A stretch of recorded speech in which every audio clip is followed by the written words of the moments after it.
Hi Woodcourt, hope you're keeping safe and well. The story I'm going to read is Rhinos Don't Eat Pancakes. Do you ever get the feeling that your mum and dad aren't listening to a word you say? You do?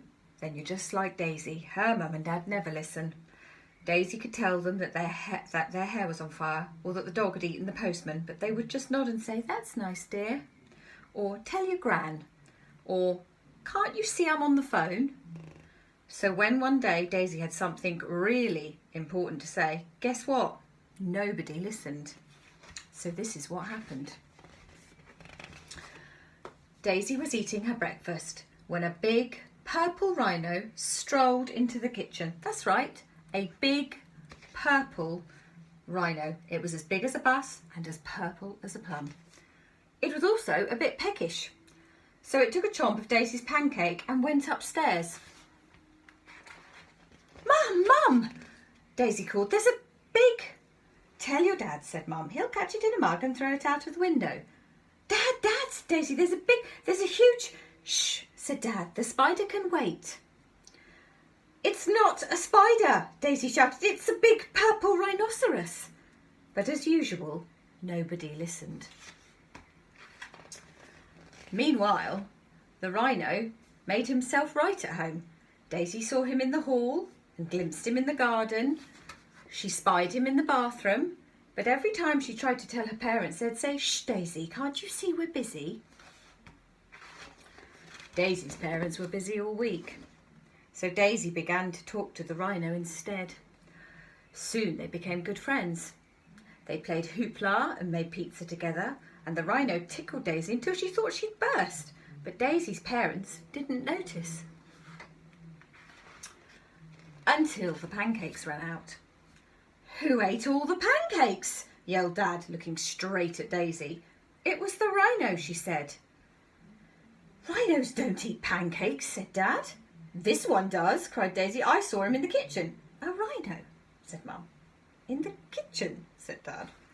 "Yes," said Daisy, "exactly." Mum and Dad roared with laughter. "Whatever next?" they hooted. "A shark in the toilet?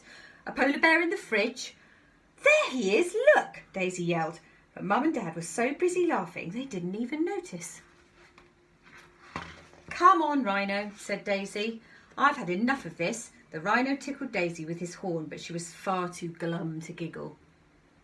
"Mum and Dad never listen," she sighed. "They're always a million miles away." The rhino sighed deeply through his big purple nostrils. "I'm sorry, Rhino," said Daisy. "Your family are a million miles away too, aren't they?" The rhino nodded and a lilac tear rolled down his cheek. Poor Rhino. That night, Daisy sat up thinking of ways to get the rhino back home to his family. He was too heavy for a hot air balloon and too big for Daisy's rubber dinghy. She thought about lending him her bike, but the helmet would never fit. The next morning, Mum and Dad had a surprise. "We're taking you to the zoo," said Mum, "so you can see a real rhino." "What do you think of that?" grinned Dad. Daisy thought it was a stupid idea when there was a perfectly good rhino sitting on the sofa. But she didn't say so. What was the point? Nobody would listen. At the zoo, Daisy saw yellow giraffes, orange and black tigers, and grass-green snakes, but she couldn't help thinking about her poor purple rhino. "Hurry up, Daisy," said Mum. "The rhinos are this way." But what was this? Missing. Big purple rhino. Likes pancakes. If found, please call the zoo. "Cripes!" said Mum. "Well, that explains the pancakes," gasped Dad. Mum, Dad and Daisy rushed back home, and guess what they saw when they got there? That's right. The biggest, purplest rhinoceros in town. "What did I tell you?" Daisy said, grinning from ear to ear. "I'm phoning the zoo," said Mum. The rhino looked startled. "No," said Daisy, "not the zoo. He needs to go back to his family. They're a million miles away." "Well, we'd better get a move on," said Dad. "The next flight to a million miles away leaves this afternoon." The Rhino pushed his suitcase while Daisy found his hat. Then they all packed his big purple bottom into the back of the car and drove to the airport. "I'll miss you," said Daisy as the Rhino boarded the plane. The Rhino gave her a big purple hug. He would miss her too. Back at home, Daisy began to feel lonely again. Who would listen to her now? But little did she realise that everything was about to change. "Tell us about the Rhino," Daisy said. "Mum."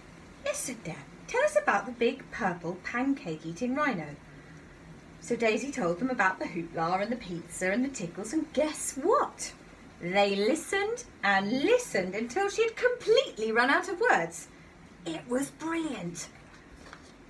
"Is there anything else you'd like to tell us?" asked Mum as she tucked Daisy into bed that night. Daisy looked out into the landing. "No, that's all for now," said Daisy, smiling. "Night-night." The pink polar bear would have to wait until tomorrow.